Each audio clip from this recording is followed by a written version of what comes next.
ඔන්න ඉතින් මේ දැන් ලැබුණු බ්‍රේකින් නිවුස් එකක් අරගෙන තමයි ආවේ රාජ්‍ය පක්ෂලා ගැන මේ දවස් ටිකේ මේ කිසි කසුකුසුවක් නැහැ නේද අපේ නාමල් මන්ත්‍රීතුමත් වැඩි කසුකුසුවක් නැහැ හෙට මෙහෙට යනවා අපරම් පේනවා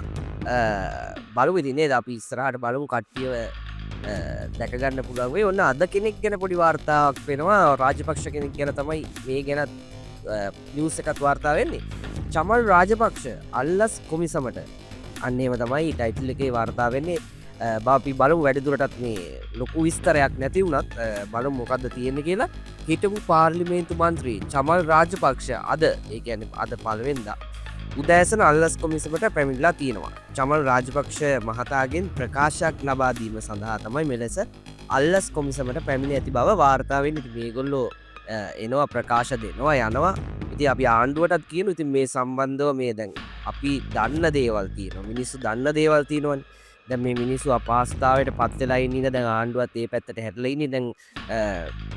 ඔය කියපු විදිය පොඩ්ඩක් රැල්ල හොරු අල්ලන රැල්ල චුට්ටක් පමා වුණා ඉතින් අපි බලාපොරොත්තු වෙමින් ඉන්නවා අපි මේ දේවල් ගැන තව දානෙන් ඉන්නවා සාමාන්‍ය වැසියන් ඉතින් අපි බලමු රාජපක්ෂලාගේ අනාගතයට මොන වගේ වෙයිද කියලා LK+ YouTube නාලිකාව අනිවාර්යෙන් subscribe කරලා තියාගන්න මේ වගේ ස්පෙෂල් views විතරක් අනිවාර්යෙන් ඔයාලා ගාවට ගේනවා හැමදෙම දැකගන්න මායිමෙන් එහාලොවක හොඳ දේවල් අරගන්න සීරුවෙන් මෙහෙට එන්න